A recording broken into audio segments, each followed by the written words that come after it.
ತಿಪ್ಪೇಸ್ವಾಮಿ ಅವರು ಜಿಲ್ಲಾ ಕಾರ್ಯದರ್ಶಿ, ಧನುಷ್ ಅವರು ಬಿಜೆಪಿ ನಗರ ಅಧ್ಯಕ್ಷರು, ವಸಂತಮ್ಮನವರು ನಗರ ಅಧ್ಯಕ್ಷರು ಮಹಿಳಾ ಮೋರ್ಚಾ, ಲತಾ ಬಾಬುರವರು ಸಾಮಾಜಿಕ ಜಾಲತಾಣ ಜಿಲ್ಲಾ ಸಂಚಾಲಕರು, ಮರಿತಿಮ್ಮಯ್ಯನವರು ಸಹ ಸಂಚಾಲಕರು. ಈಗ ಪತ್ರಿಕಾಗೋಷ್ಠಿಯನ್ನು ಶಾಸಕರು ನಡೆಸಿಕೊಡ್ಬೇಕು ಅಂತ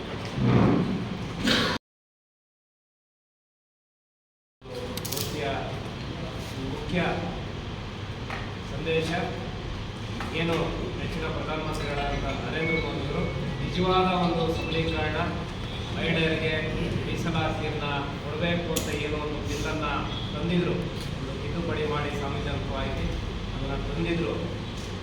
ಅದನ್ನು ಏನು ಕಾಂಗ್ರೆಸ್ ಪಕ್ಷ ಮತ್ತು ಅವರ ಒಂದು ಇಂಡಿಯಾ ಅಲಯನ್ಸು ಅದನ್ನು ವಿರೋಧ ಮಾಡಿ, ಯಾಕಂದರೆ ಅದನ್ನು ತಿದ್ದುಪಡಿ ಮಾಡೋದಕ್ಕೆ 2/3 ಬೇಕಿತ್ತು, 2/3 ಮೆಜಾರಿಟಿ ಬೇಕಿತ್ತು. ಅದನ್ನು ವಿರೋಧ ಮಾಡಿ ಅದನ್ನು ಹಿನ್ನಟ್ಟಿದ್ದಾರೆ. ಅದು ಕೇವಲ ಇಲ್ಲಿಗೆ ಮಾಡಿದ ಅಪಮಾನ ಅಲ್ಲ, ಇಡೀ ದೇಶದ ಮಹಿಳೆಯರಿಗೆ ಮಾಡಿದ ಅಪಮಾನ ಅಂತ ಇವತ್ತು ನಾನು ಸಂದರ್ಭದಲ್ಲಿ ಭಾರತೀಯ ಜನತಾ ಪಾರ್ಟಿಯಿಂದ ಇವತ್ತು ಹೇಳಕ್ಕೆ ಇಚ್ಛೆಪಡ್ತೀನಿ. ಕಾಂಗ್ರೆಸ್ ಪಕ್ಷ ಇವತ್ತು ಮಹಿಳೆಯರನ್ನ ದೇಶವಧೆ ಮಾಡಿದೆ. ಇವತ್ತು ಅವರಿಗೆ ಕೊಡಬೇಕಾದಂಥ ಅಧಿಕಾರನ ಇವತ್ತು ಅವರು ಕಸ್ಕೊಂತಾ ಇದ್ದಾರೆ. ಮಹಿಳೆಯರಿಗೆ ಕೊಡಬೇಕಾದಂಥ ಅಧಿಕಾರನ ಕಸ್ಕೊಂತಾ ಇದ್ದಾರೆ. ಹಿಂದೆನೂ ಕೂಡ ಇದಕ್ಕೂ ಮುಂಚೆ ಎಲ್ಲ ಆಪೋಸಿಷನ್ ಪಾರ್ಟಿ ಜೊತೆ NDA ಅಲಯನ್ಸು ಇದನ್ನು ಡಿಸ್ಕಸ್ ಮಾಡಿದ್ರು. ಆದರೆ ಅವರು ರಾಜಕೀಯಕ್ಕೋಸ್ಕರ ಅವ್ರೇನು ಹೇಳ್ತಾರೆ, ನಮ್ಮದೇನು ಮಹಿಳಾ ರಿಸರ್ವೇಷನ್ನು ನಮ್ಮ ಬಗ್ಗೆ ತಕರಾರಿಲ್ಲ, ಆದರೆ ಡಿಲಿಮಿಟೇಷನ್ ಮಾಡ್ತಿರೋದು ನಮ್ಮ ತಕರಾರು ಅಂತ ಹೇಳ್ತಾರೆ. ಯಾವ್ದಾರ ಒಂದು ಮಾಡಬೇಕಾದ್ರೆ ಇರೋದನ್ನ ಕೊಡೋಕ್ಕಾಗ್ತದ, ವ್ಯಾಪ್ತಿ ಜಾಸ್ತಿ ಮಾಡೇ ಕೊಡಬೇಕಾಗ್ತದೆ. ಅದಕ್ಕೆ ಒಂದು ಬೇಸಿಸ್ ಬೇಕು. ಸೆನ್ಸಸ್ಸು ಈಗ ಶುರು ಮಾಡಿದ್ದಾರೆ, ಅದು ರಿಪೋರ್ಟ್ ಬರೋಕ್ಕೆ 2027 ಮಧ್ಯದಲ್ಲಿ ಬರ್ತದೆ ರಿಪೋರ್ಟ್. ಅಷ್ಟೊತ್ತಿಗೆ ಪ್ರೊಸೀಜರ್ ಆಗಲ್ಲ. ಆಯಿತು, ನಾವು ಲೇಟ್ ಮಾಡ್ಕೊಂಡು ಹೋದರೆ ಮಹಿಳಾ ರಿಸರ್ವೇಷನ್ ಯಾವಾಗ ಎನ್ಫೋರ್ಸ್ಮೆಂಟಿಗೆ ಬರಬೇಕು? ಮಾಡೋದಕ್ಕೆ ಒಂದು ಮೈಂಡ್ ಬೇಕು, ಮನಸ್ಥಿತಿ ಬೇಕು. BJP ಇವತ್ತು ಬಲವಾಗಿ ಇವತ್ತು ಮಹಿಳೆಯರಿಗೆ ಈ ದೇಶದಲ್ಲಿ ಲೆಜಿಸ್ಲೇಚರ್ ಮತ್ತು ಪಾರ್ಲಿಮೆಂಟಲ್ಲಿ ಕೊಡಬೇಕು ಅನ್ನೋದಕ್ಕೆ ಕಟ್ಟಿಬದ್ಧವಾಗಿದೆ. ಈಗ ಯಾವ್ದಾರ ಒಂದು ಕಾನ್ಸ್ಟಿಟ್ಯೂನ್ಸಿ ರಿಸರ್ವ್ ಮಾಡಿದಾಗ ಅಲ್ಲೇನು ಒಂದು ಪಕ್ಷಕ್ಕೆ ಬೆನಿಫಿಟ್ ಆಗ್ತದೆ, ಎಲ್ಲರೂ ನಿಂತ್ಕೋಬೋದು, ಎಲ್ಲ ಪಕ್ಷದವರು ಕೂಡ ನಿಂತ್ಕೋಬೋದು. ಈ ಒಂದು ದೃಷ್ಟಿನಲ್ಲಿ ಕಾಂಗ್ರೆಸ್ ಪಕ್ಷ ವಿಶೇಷವಾಗಿ ರಾಹುಲ್ ಗಾಂಧಿಯವರ ಒಂದು ಧೋರಣೆ, ಅಲ್ಲಿ ಮಾತಾಡತಕ್ಕಂಥ ಮುಖಂಡಗಳ ಧೋರಣೆ ನೋಡಿದ್ರೆ ಇದು ಇಡೀ ದೇಶದ ಸುಮಾರು ಒಂದು 70 ಕೋಟಿಗಿನ್ನ ಹೆಚ್ಚಿಗೆ ಇರುವಂಥ ಮಹಿಳೆಯರಿಗೆ ಮಾಡಿರೋದ ಅವಮಾನ. ಮತ್ತು ಇವರು ಏನು ಹಿಂದೆ ಮನಸ್ಥಿತಿ ಇತ್ತು, 90ರ ದಶಕದಲ್ಲಿ ಮೊದಲನೇದಾಗಿ ಈ ಒಂದು ಬಿಲ್ಲನ್ನು ತಂದಿದ್ದು ತಮಗೆಲ್ಲ 96ರಲ್ಲಿ ಅಂತ ಕಾಣ್ತದೆ. ಅವಾಗ ಏನು ಮಹಿಳೆಯರ ವಿರೋಧಿಯಾಗಿ RJD ಮತ್ತು ಸಮಾಜವಾದ ಪಾರ್ಟಿಗಳು ಏನು ಅರ್ಧ ಹಾಕಿದ್ರು, ಅದನ್ನೆಲ್ಲ ನೀವು ಮಾಧ್ಯಮದವ್ರು ನಿಮಗೆ ಗೊತ್ತಿದೆ ಆ ಸ್ಟ್ಯಾಟಿಸ್ಟಿಕ್ಸು. ಇವತ್ತು ಅವ್ರನ್ನೇ ಜೊತೆಗೆ ಇಟ್ಕೊಂಡು ಅಲ್ಲಿ ಏನು ಡಾಮಿನೇಷನ್ ಪಾಲಿಟಿಕ್ಸ್ ಇದೆ, ಅವರು ಮಹಿಳೆಯರಿಗೆ ಯಾವುದೇ ಕಾರಣಕ್ಕೂ ಕೂಡ ಈ ಒಂದು ಅಧಿಕಾರನ ಕೊಡಬಾರ್ದು ಅನ್ನೋ ದೃಷ್ಟಿನಲ್ಲಿ ಯಾವುದೋ ಒಂದು ಸೊಬಗು ಕೊಟ್ಕೊಂಡಿಲ್ಲ. ನಾವು ಇಲ್ಲಿಗೆ ವಿರೋಧ ಇಲ್ಲ, ಅಂದರೆ ಮಹಿಳಾ ರಿಸರ್ವೇಷನ್ಗೆ ವಿರೋಧ ಇಲ್ಲ, ಡಿಲಿಮಿಟೇಷನ್ ವಿರೋಧ, ಏನೋ ಒಂದು ಹೇಳೋದು. ಡಿಲಿಮಿಟೇಷನ್ ಯಾರಿಗೆ BJP ಬೆನಿಫಿಟ್ ಆಗ್ತದ?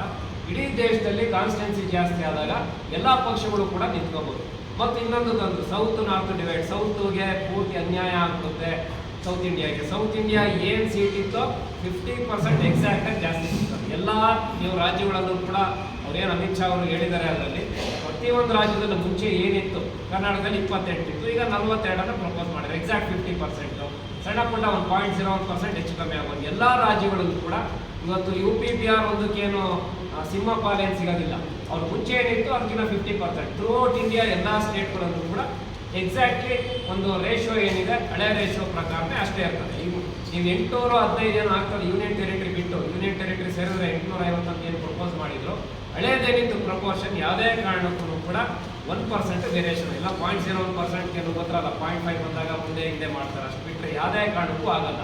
ಆದ್ದರಿಂದ ಕಾಂಗ್ರೆಸ್ ಪಕ್ಷ ಮತ್ತು ಇಂಡಿಯಾ ಅಲಯನ್ಸು ಅದನ್ನು ಕೂಡ ತಂದ್ಬಿಟ್ರು, ನಾರ್ತ್ ಸೌತ್ ಇದನ್ನ ಸೌತ್ ಇಂಡಿಯಾಗೆ ಪೂರ್ತಿ ಇದನ್ನ ಮಾರಕ್ಕಾದ ಇದು ಅಂತ ಅದನ್ನು ಕೂಡ ಅಮಿತ್ ಶಾ ಅವರು ಎಕ್ಸ್ಪ್ಲೈನ್ ಮಾಡಿ. ಆದ್ದರಿಂದ ನಾವು ಕಾಂಗ್ರೆಸ್ ಪಕ್ಷಕ್ಕೆ ಇವತ್ತು ಇಡೀ ದೇಶದ ಮಹಿಳೆಯರ ಶಾಪ ತಟ್ಟುತ್ತೆ ಅಂತ ನಾವು ಈ ಸಂದರ್ಭದಲ್ಲಿ ಹೇಳ್ತೀವಿ. ನರೇಂದ್ರ ಮೋದಿಯವರು ಈ ಒಂದು ಬಿಲ್ಲಿನ ಮುಖಾಂತರ ಒಂದು ಟೈಮ್ ಲೈನಲ್ಲಿ ಇದನ್ನು ಇಂಪ್ಲಿಮೆಂಟ್ ಮಾಡೋದಕ್ಕೆ ಹೊರಟು. ಸುಮ್ಮನೆ ತಿರ್ಗಾ ನಾವು ಕೂಡ ಮಾಡ್ತೀವಿ ಅಂತ ಹಿಂದೆ ಆಗಿದ್ದು ಪೂರ್ತಿ ಇಂಪ್ಲಿಮೆಂಟ್ ಮಾಡಬೇಕಲ್ಲ. ಯಾವ ಒಂದು ಎಲೆಕ್ಷನ್ಗೆ ಅಂತ ಹಿಂದೆಷ್ಟು ಎಲೆಕ್ಷನ್ಗೆ ಕಾಯಬೇಕು ಅವರು?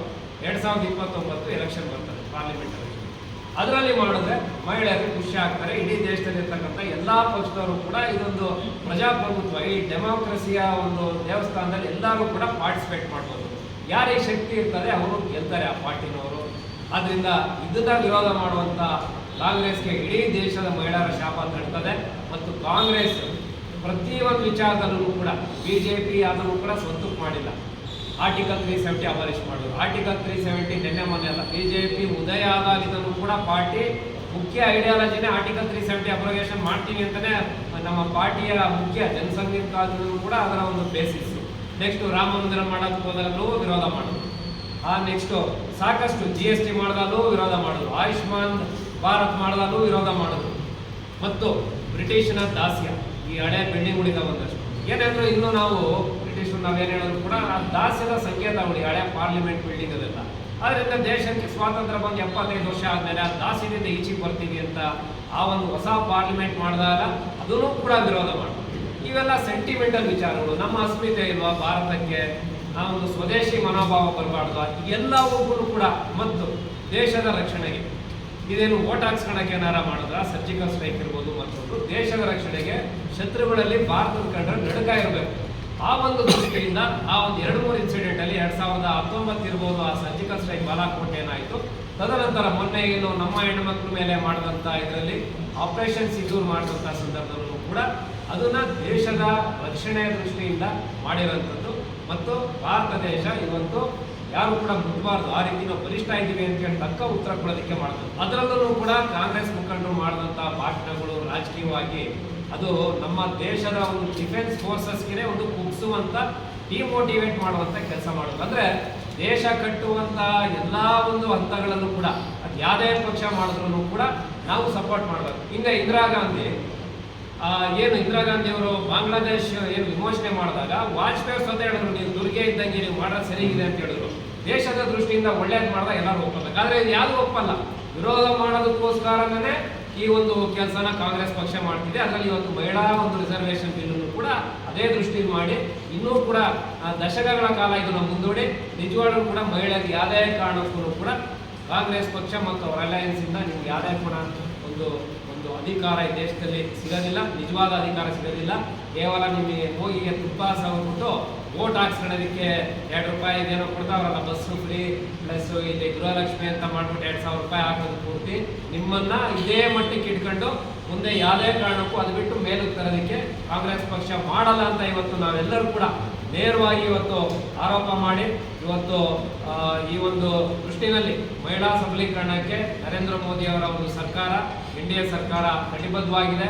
ಇವತ್ತು ಉಜ್ವಲ ಗ್ಯಾಸ್ ಯೋಜನೆಯಲ್ಲಿ ನಮ್ಮ ಮಹಿಳೆಯರು ಏನು ಹಳೆ ಒಲೆ ಉಳ್ಕೊಂಡು ಅದು ಹೊಗೆ ಕುಡ್ಕೊಂಡ ಶ್ವಾಸಕೋಶ ಕ್ಯಾನ್ಸರ್ಗಳು ಸಾಕಷ್ಟು ಅದಕ್ಕೆ ರಿಲೇಟೆಡ್ ಇತ್ತು.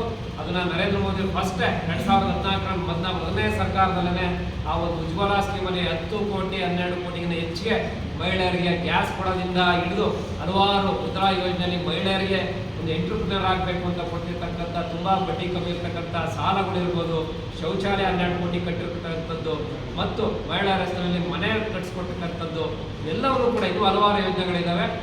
ಎಲ್ಲವನ್ನೂ ಕೂಡ ನರೇಂದ್ರ ಮೋದಿಯವರು ಮಹಿಳೆಯರ ಒಂದು ಸಬಲೀಕರಣಕ್ಕೆ ಮತ್ತು ಅವರಿಗೆ ನಿಜವಾದಂಥ ಒಂದು ಪವರ್ ಕೊಡೋದಕ್ಕೆ ಬದ್ಧವಾಗಿದೆ. ಮತ್ತು ದೊಡ್ಡ ಒಂದು ಬದ್ಧತೆ ಈ ಒಂದು ಮಹಿಳೆಯರಿಗೆ ಎಲೆಕ್ಷನ್ ನಿಲ್ಲೋದಕ್ಕೆ ಪಾರ್ಲಿಮೆಂಟ್ ಮತ್ತು ಅಸೆಂಬ್ಲಿಗಳಲ್ಲಿ 2029 ಪಾರ್ಲಿಮೆಂಟ್ ಅದಕ್ಕೆ ನಾಂದಿ ಆಗಬೇಕು.